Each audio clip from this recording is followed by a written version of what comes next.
Turi mu cyumweru cya Pasika aho twibuka imibabaro ya Kristo. Rero turi kureba ku ngengabihe y'icyumweru. Buri munsi Yesu yabaga ari he, yabaga ari gukora iki? Ushize twarebye uko yinjiye Yerusalemu ari ku cyumweru, ku wa mbere ajya gutunganya urusengero asohora abantu bacururizaga mu rusengero. Hanyuma twashoje tuvuga ngo ajya kurara i Betaniya, niho yaraye ku munsi w'ejo cyangwa se ku munsi wa mbere. Rero tugiye gukomeza turebe kuri uyu munsi wa kabiri Yesu yiriwe hehe, yakoze iki? Reka ariko tubanze dusenga Imana. Mwami Yesu, turagushimiye ko ukomeje kuduha ibihe byiza byo kwibuka ukuntu wababaye, ukuntu wabayeho muri kiriya gihe cyo kubabazwa. Turasenze rero kugira ngo wongere uduhe umugisha, uduhere umugisha muri iyi gahunda y'ikiganiro twifashishije ijambo ry'Imana. Ubane natwe, bana na buri umwe ubashe kugufungura Agakiza TV agakurikira ijambo ryawe. Utwemerere kugira ngo tujyane, turinde ibiturangaza, kandi uze kuduha no gufata umwanzuro kubw'ijambo ryawe. Urakoze rero ngwino tugumane, bwiza bwawe ukomeze kutubonekaho mu izina ryawe ryera Kristo. Amen. Umunsi wa kabiri rero Yesu yakoze iki? Yesu yigishirije mu rusengero, yongereza kwigishiriza ku musozi wa Elayono, ahantu habonetse impaka nyinshi cyane. Kandi n'ubundi hari ikindi kintu cyaranze uwo munsi, ni uko hari ijwi ryumvikaniye mu kirere rya Data wa twese ahamya Kristo. Hanyuma muri izo mpaka nyine hari ikintu cyabaga kibiteye. Muribuka uko yinjiye Yerusalemu, ukuntu bamuririmbiye ari ku ndogobe. Aba bantu bamugisha impaka babaga bafite ikintu bashaka, bavuga bati abantu baramwemera, nitugira ikintu dukora ntabwo biri bushoboke kuko bamukunda, none dukora iki kugira ngo tubashe kumushyikira? Bajyaga kumubaza ibibazo rero, hari n'ikindi kintu bashaka, nabwo bashaka kumufata, bakagerageza uburyo bwose, ariko ntabwo byari bushoboke igihe kitaragera. Imana idufashe cyane. Tugiye rero kwifashisha ijambo ry'Imana, turasoma ahantu hatandukanye kugira ngo twumve ibikorwa bya Kristo ku munsi wa kabiri muri kiriya cyumweru twita iki cyumweru cy'imibabaro. Luka ibice 20, turasoma umurongo wa 4, dusimbuke dusome 7 tugeze ku 8. Handitse ngo, kubatiza kwa Yohana kwavuye he? Ni mu ijuru cyangwa mu bantu? Nuko bamusubiza yuko batazi aho kwavuye. Yesu arababwira ati, nuko rero nanjye simbabwira ubutware buntera gukora ibyo ubwo ari bwo. Ubu bari bamusanze ahantu ari, batangira kumubaza ngo, mbese ibyo bintu byose ukora, ubwo butware wabukuye hehe? Nyine ni iki gice cya 20 nuko ntahasomye hose. Ubu butware ubukura he? Arangije amenya yuko ari imitego bashaka kumushyiramo. Arati, reka nanjye mbanze mbabaze, mbese kubatiza kwa Yohana ko kwavuye hehe? Hanyuma bigira nk'abantu batabizi, batangira gutekereza, nituvuga gutya biragenda uko, nituvuga gutya biragenda uko. Bahitamo kuza kumubwira ngo ntabwo babizi. Arangije arahagati, rero niba mutabizi nanjye ntabwo mbabwira aho nkuru ubutware, kuko bari babizi yuko kubatiza kwa Yohana kwavuye ku Mana. Bakavuga ati, nituvuga ko kwavuye ku Mana, aratubwira ati nanjye niho nkuru ubutware. Nituvuga ko bwavuye ku bantu, nabwo wenda ari bwumve yuko tutabizi kandi turi abantu b'abayobozi. Hanyuma rero uko niko babashije kumusubiza, icyo ngicyo kiba kivuyemo. Yohana 12, 26, 33. Umuntu nankorera ankurikire, kuko aho ndi n'umugaragu wanjye ariho azaba. Umuntu nankorera, Data azamuha icyubahiro. None umutima wanjye urahagaze, kandi navuye iki? nti data nkiza undokore iki gihe kandi ari byo byanzanye ngo nkigeremo. Data ubahiriza izina ryawe. Nuko ijwi rivugira mu ijuru riti ndaryubahirije kandi nzongera kuryubahiriza. Abantu bahagaze aho baryumvise baravuga bati ni inkuba, abandi bati ni marayika uvuganye nawe. Yesu arabasubiza ati iryo jwi ntirije ku bwanjye, rije ku bwanyu. Ubu urubanza rw'ab'isi rurasohoye, ubu umutware w'ab'iyi si abaye igicibwa. Nanjye nimanikwa hejuru y'isi nzireherezaho abantu bose. Ibyo yabivugiye kugaragaza urupfu yendaga gupfa urwo ari rwo. Amena. Yesu kuri uyu munsi wa kabiri, nubwo yari ari kumwe n'abantu baganira bajya impaka, ariko yari afite n'umubabaro. Yari ari gutekereza ibintu bigiye kumubaho, ku buryo bitaburaga ko yongera akabigarura akababwira yuko agiye kugenda. Hano rero ho atangiye kwigisha, ari kurarikira abantu kumukorera.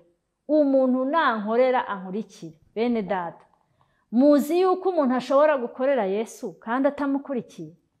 Ndabaha urugero.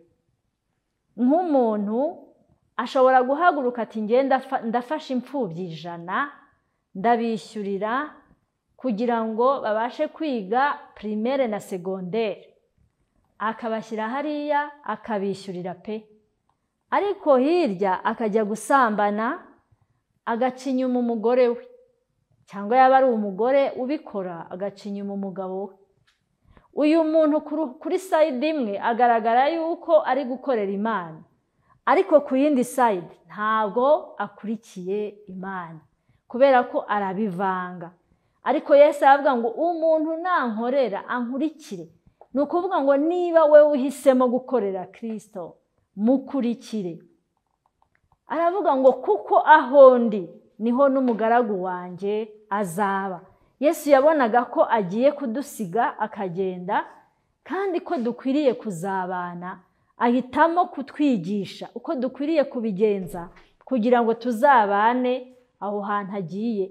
Aravuga ngo umuntu nankorera data azamuha icyubahiro. Imana ishimwe. Bene data, gukorera Imana harimo icyubahiro. Imana ikwambika ubwiza, Imana ikakwambika icyubahiro kuko wabikoze neza. Uyu muntu ufasha, n'urugero natanze, ufasha imfubyi 100 akurikijeho no gukiranuka, ahinduka umunyacyubahiro. Ariko mu gihe bizwi yuko akora ibyo ngibyo n'ibindi akabikora, akenshi usanga nta n'icyubahiro abantu baba bamufitiye. Ugasanga nyine ni insuzugurwa kandi akora ibimeze nk'umurimo w'Imana. Abantu bakora umurimo w'Imana bongeraho n'ibyaha nta cyubahiro bagira, barasuzugurwa, bavugwa nabi. Kenshi umuntu agaragara yuko ari pastor rwose, anigisha n'ijambo ry'Imana, akwiririkanya ibyaryo, ariko mu rundi ruhande ukabona yagiye mu matiku, ukabona yagiye noneho no mu by'abagabo n'abagore. Bega ugasanga ni ibintu bidahura. Ijambo ry'Imana no kujya mu bagabo no kujya mu bagore bihurira hehe? Ibyo bintu byose yemwe bene data ni ibintu Satani ari kuzana kugira ngo atuyobye inzira, tunakurikire n'abantu bitwa abashumba atari bo by'ukuri. Kubera iki umuntu yagaragaraho imbuto nziza, hanyuma mu kandi kanya akajya mu bindi bintu bidahura n'ijambo ry'Imana? Ni ukuri tube maso. Agakiza ntabwo kahindutse, agakiza ni kakandi ka kera. Uko Yesu yaraye n'ubu niko ari. Iyo umuntu yemeye kumukurikira, aba akwiye kumukurikira by'ukuri, kandi ijambo ry'Imana ntirivangwa n'ibyaha. Ntihakagire umuntu ukubeshya. Ni ukuri pe, ijambo ry'Imana rijyana no gukiranuka, ijambo ry'Imana rijyana n'imirimo myiza. Ntabwo ari byo ko umuntu agaragara ko akurikira Imana hanyuma kandi agakora ibyo gukiranirwa.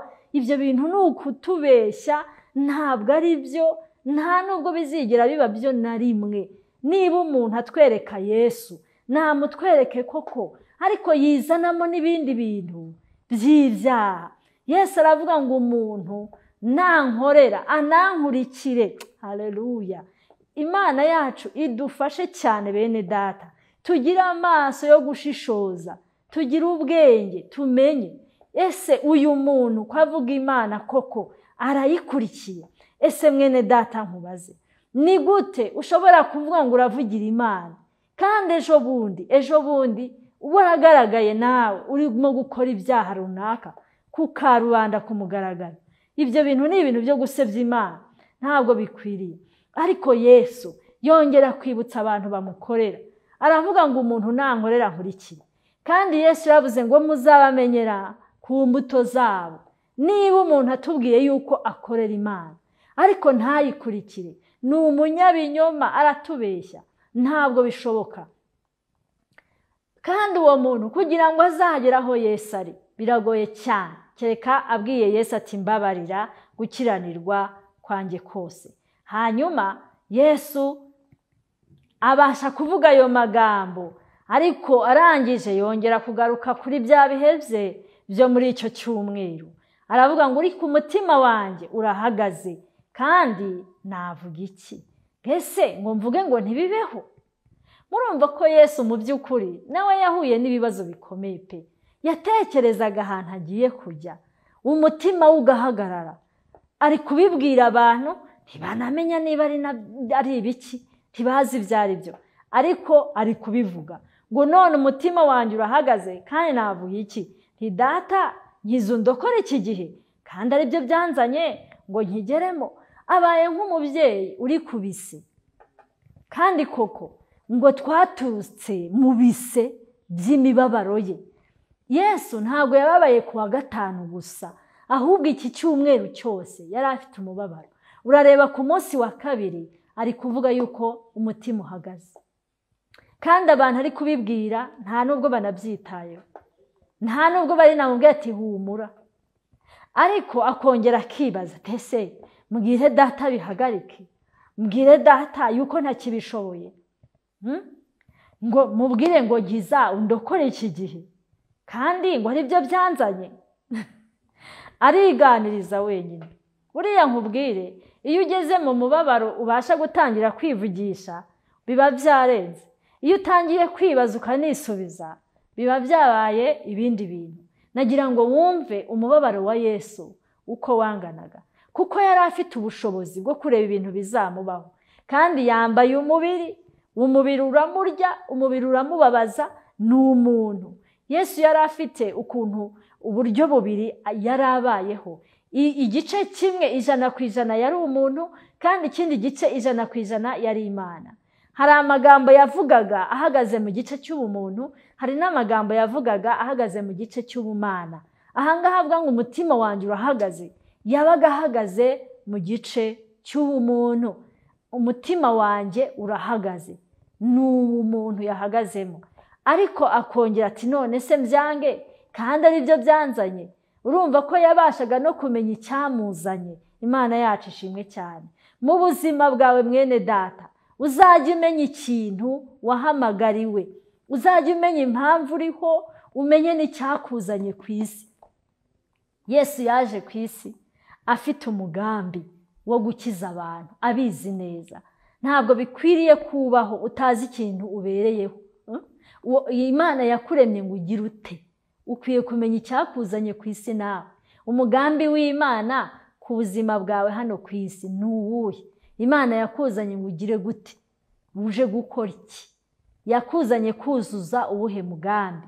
Hari igihe nyaganira n'abadamu, iyo umudamu afite nk'umugabo udakijijwe, ugasanga arababaye kandi biramugoye, mu by'ukuri birumvikana, kubera yuko hari ingeso abona akabona ntashoboye kuzihanganira, bikamugora cyane. Ariko kandi ugasanga ntabwo noneho anabizi ko hari impamvu ari we mugore wiwe w'iki gihe, yuko hariho ikintu Imana ishobora kuba ishaka ku buzima bw'uyu muntu uri kwita ngo ntakijijwe, uri kwita ngo ni umupagani, kandi ari wowe Imana igomba gukoresha kugira ngo umurokore. Rero Yesu hano ari kwibaza tese none mbwire Uwiteka andokore ankure muri ibi bintu. Akongera akavuga ngo kandi ari we unza, kandi ari byo byanzanye. Umuntu yakagombye kumenya impamvu ari ahantu, akamenya n'impamvu hari n'icyo yaje gukora. Ukamenya ngo aha hantu ndi naje gukora iki. Kenshi bene data nabonye twese tuba turi kuri za mission y'Imana. Imana iyo igushize ahantu hari ikintu ibishaka, hari ikintu iba yagutumye gukora. Ni byiza rero kusohoza icyo kintu. Hari igihe kiba kigoye, hari igihe kiba kirimo imibabaro, hari igihe kiba kirimo gupfa no gupfa birimo, ariko Imana ikaba ni wowe yabonye ko wagikora, ikabona ni wowe yabonye ko wagishobora. Imana idufashe cyane. Njya nkunda abasirikare. Umusirikare amenya icyamuzanya ahantu kandi ntatinye no gupfa. Buriya muba mubona abasirikare bameze gute? Ntabwo atinya no gupfa pe, akamenya icyamuzanye. Ariko niba habaho abantu batazi ikintu bahamagariwe, ni abantu bitwa abakristo, ntamenya ngo abaye umukristo none harakurikiraho iki. Ntago abizi, ntago azi ikintu Yesu amuhamagariye gukora. Kandi tujya turirimba ngo turabasirikare benshi twogejwe mu maraso, umwami wacu Yesu Kristo ni nawe muyobozi. Wumve, ntimwumva ko turi abasirikare ba Kristo kandi ko ari we afande wacu? Tekereza kuba Yesu ari imbere agenda ari we afande, twe tugakurikira, ariko tukaba tutazi aho tugiye, tukaba tutazi n'icyo tugiye gukora. None se nibisaba n'urupfu aho turaza kubyemera? Simbizi. Imana yacu idufashe cyane. Rero Yesu ari ahangaha, ari mu bantu benshi, bicamo akabigisha, akandi kanya akabatekereje iby'imibabaro ye, ariko yabanaga na Data bugufi cyane. Yabanaga na Data bugufi cyane. Mwumve yuko iki kibazo yibajije Data agiye guhita akimusubiza ku murongo wa 28. Amaze kwibaza ngo niba yabwira Data ngo iki gihe kirenge. Buriya ntabwo yabivugiye i Getsemane gusa, ahubwo yabitangiye kuwa kabiri. Avuga ngo none se ngo mbwire Data ngo ankize kino gihe ngo akintambutse. Arangije kuri 28 avuga ngo Data ubahiriza izina ryawe. Nuko ijwi rivugira mu ijuru riti ndaryubahirije kandi nzongera kuryubahiriza. Hirya yo kwibaza ibyo bintu yasanze hari ikintu akwiriye kubwira Data. Aravuga ati Data rero wubahiriza izina ryawe. Ni nkaho ari kumubwira ati ngende kumva biriya bihe ntazabishobora atari wowe wenyine wikoreye igitangaza. Imana biba ngombwa kwivugira mu ijuru n'abantu barabyumva. Abantu baratangira ati ese ubwo sinkuba twumvise. Kenshi tuzi yuko ijwi ngo ryumvikanye ngo ari mu mazi gusa. Oya, ntago ariho honyine. N'ahangaha muri iki cyumweru azabambwa kuwa 5, kuwa 2 Imana yavuganye n'abantu bumvise ijwi mu kirere. Noneho 29 ngo abantu ngo bahagaze aho baryumvise ngo baravuga ngo ni inkuba, ngo abandi ngo ni marayika uvuganye nawe. Ariko Yesu yarabivuze kugira ngo abantu n'ukuri bumve yuko yoherejwe n'Imana kandi ko akorana n'Imana. Yesu rero arabasobanurira by'ukuri, arababwira ngo iryo jwi ntirije ku bwanjye, rije ku bwanyu. Imana ishimwe. Kwari ukugira ngo Data arusheho kubahiriza umwana. Cyari icyumweru cyo kubahisha izina rya Kristo. Uhereye igihe yinjiriye Yerusalemu mu cyubahiro, Imana yari ikiri kumwubahisha kugeza kuri uyu munsi. Ariko abantu ntabwo ntibabyumvaga. Urumva ko n'ijwi bari kuryitiranya. Ntabwo bari mu mwanya mwiza wo kumenya ijwi wumvise. Mwene Data, hari igihe umuntu abaho akaba atabasha kumenya ijwi ry'Imana, akaba atabasha no kumenya ijwi rya marayika, akaba atabasha kumenya niba ari n'inkuba yumvise. Ibyo bihe ku muntu w'Imana bibaho. ariko si byo byakagombye. Urumva ijwi rije ku bwabo kandi ntaryo bumvise, bari kuryitiranya n'inkuba, bari kuryitiranya ngo na marayika uvuganye nawe, kandi ubwo ngo avuganye nawe nta nubwo avuganye nabo. Urumva, kandi ijwi ryaje ku bwabo. Imana ikurinde ko hagira ijwi riza ku bwawe nturyumve, ahubwo ukaryitiranya. Ujye uba mu mwanya mwiza wo kumva ijwi ry'Imana, ujye uba mu mwanya mwiza wo kumenya ngo iyi ni Imana ivuganye nanjye. Ariko ku muntu usanzwe akijijwe, umuntu usanzwe yarakiriye Yesu nk'umwami n'umukiza, ni byiza kubasha kuganira n'Imana, ukavugana nayo ikagusubiza. Benshi bazi yuko kuvugana n'Imana ari ukuvuga gusa ubundi ukigendera, ariko ni ukuri Imana yacu iravuga, ntago ari Imana y'ikiragi. Ushobora kumara imyaka myinshi usenga Imana utarigera wumva ivuga, ariko Imana iravuga. Imana iravuga, biterwa n'ukuntu ugenda uyegera mu buryo bwo gusenga. Ushobora kubimenya ko Imana ivuga, ushobora kumva ijwi, ushobora kuyumva mu nzozi. Imana yacu idufashe cyane. Imana yacu rero iravuga, kandi ntibitangaje mwene data ko wagera mu gihe nawe wibaza ku byo ugiye gucamo. Ntibitangaje ko nawe wagira guhagarika umutima ubonye ibintu biguhagaze imbere, ariko no muri uwo mwanya ujye ugira kuganira n'Imana. Yesu guhagarika umutima kwe ntabwo byabujije ko yumva Imana, ntabwo byabujije ko ijwi ryumvikana rimuhumuriza, ariko twebwe guhagarika umutima kwacu kujugunya amahoro, ku buryo n'Imana tutashobora kuyumva. Ariko Imana iri mu ruhande rwacu. Imana yacu idufashe cyane. Yesu akomeza kubaganiriza ababwira iby'urubanza, arababwira ngo urubanza rw'ab'isi rurasohoye, uwo mutware w'ab'isi abaye igicibwa. Umutware w'ab'isi nta wundi ni Satani. Yari ari kubabwira ati ngiye guhangana nawe, ngiye kurwana nawe ku buryo mwambura ijambo, ngiye kumwambura ijambo. Abantu bari barafungiraniwe mu bituro baraje basohokemo. Yesu akomeza kubaganiriza iby'ibihe arimo. Uwo ni umunsi wa kabiri. Hanyuma aza kubabwira n'ikindi kintu ntekereza ko batumvise. Aravuga ngo hanyuma nanjye nimanikwa hejuru y'isi nzireherezaho abantu bose. Bene data, mumenye ngo burya hari isezerano ryari ryarasezeranijwe Aburahamu, ariko abanyamahanga ntabwo bari muri iryo sezerano. Yesu kwireherezaho amahanga yose kwari uguhamagara n'abanyamahanga nabo kugira ngo baze mu mugabane w'Imana, baze mu isezerano rya Aburahamu. Ubu ngubu kubambwa kwa Yesu niko kwaduhesheje kwinjira mu isezerano rya Aburahamu.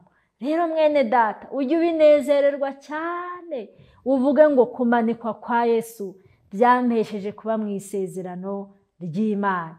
Imana iyo ikurebeye mu maraso ya Yesu ishobora kukumenya, ikavuga ngo dore uyu nguyu ni umwana wanjye nkunda cyane.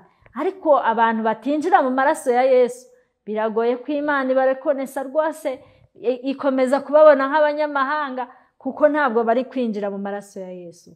Rero ibyiza ubuzima bwawe ubuzane, ubushyire mu maraso ya Yesu, kugira ngo Imana ijye ikubona, ijye ikureberaho icyo kimenyetso cy'amaraso ya Yesu. Mwibuke turi mu cyumweru cya Pasika, kandi Pasika yatangiye ryari?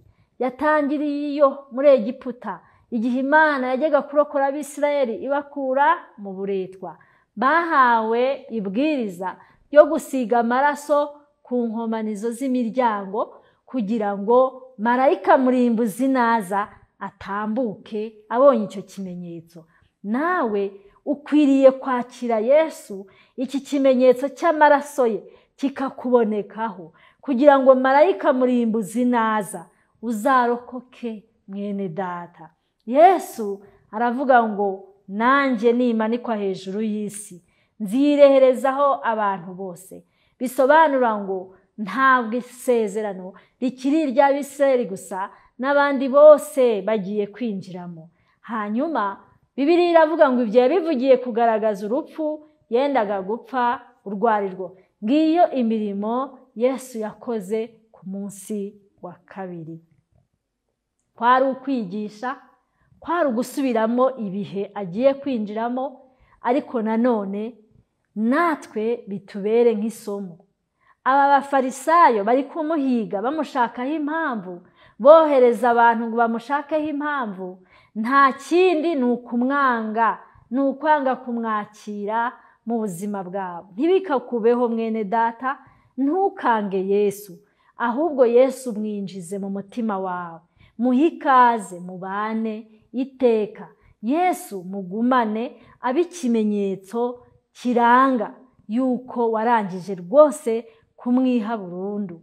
Kandi ikindi nacyo umenye ngo nyuma y'iki gihe hariho urubanza, abantu bose batabonekwaho n'icyo kimenyetso cy'amaraso ya Yesu bazacirwaho iteka.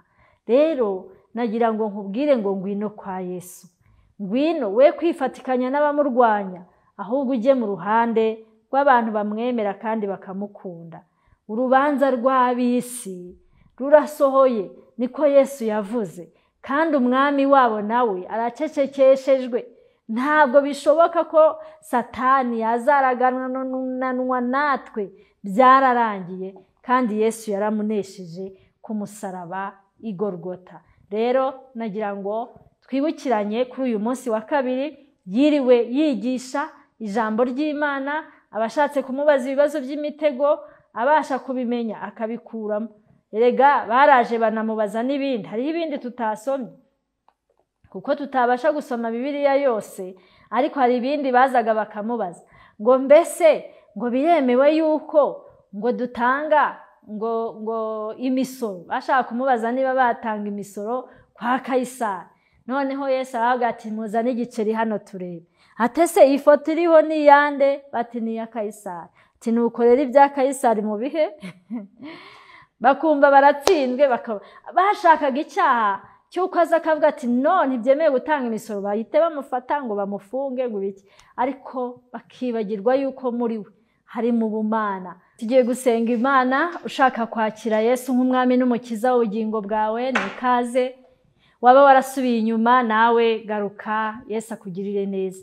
Kandi birashoboka kuko kuri umukristo, ariko imirimo yawe ikaba ari yongera gutuma Yesu ahagarika umutima, ikaba ari ituma Yesu yibaza ibibazo.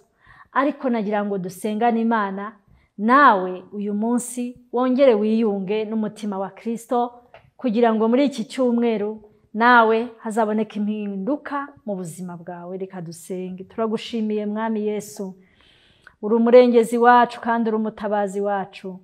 Ndakwinginga kugira ngo urebe umutima uguciriye bugufi, umugirire imbabazi. Uyu muntu yifuza kukwakira mukabana, yemera kwinjira mu mutima we. Ndasengera umuntu wasubiye inyuma kugira ngo umugarure asubire mu nzira. Kangura abasinziriye, utarura abazimiye mwami. Iki cyumweru cyo gutekereza imibabaro yawe, haboneke impinduka mu buzima bwacu twese. Twabonye yuko ku munsi wa kabiri wiriwe wigisha, ariko kandi hakageraho uhagarika umutima utekereje ibigiye kukubaho. Nsengeye umuntu wese uhagaritse umutima, kubera yuko mwami nawe byakubayeho. Ni wewe wabasha gutabara uhagaritse umutima, ari kureba ibigiye kumubaho agatinya. Rero wabasha kubikora neza, ukamuruhura kandi ukamukiza kubw'ubuntu bwawe. Wowe ntabwo byabashaga gukurwaho kuko aricyo cyari cyakuzanye, ariko twebwe hari igihe duhagarika umutima ku byo Satani yazanye. Turasenze ngo ibyo bintu byose Satani azana byo kudutera ubwoba bikurwaho mu izina ryawe ryera Kristo, kuko wewe warangije byose igihe wajyaga ku musaraba, kandi cyatumye umanikwa kwari kugira ngo wireherezeho abantu bose. Ngaho rero tugirire neza, turushaho kubona umusaruro w'ibyaturutse mu mibabaro yawe. Urakoze, amahoro yawe naganze imitima yacu, mu izina ryawe ryera Kristo Yesu, amen. Wakoze kuza gukurikira ijambo ry'Imana kuri uyu munsi wa kabiri wo gutekereza ku mibabaro ya Kristo. Urakoze, Imana iguhe umugisha. Tuzakomeza umunsi w'ejo tureba noneho umunsi wa gatatu byari bimeze gute. Imana iguhe umugisha.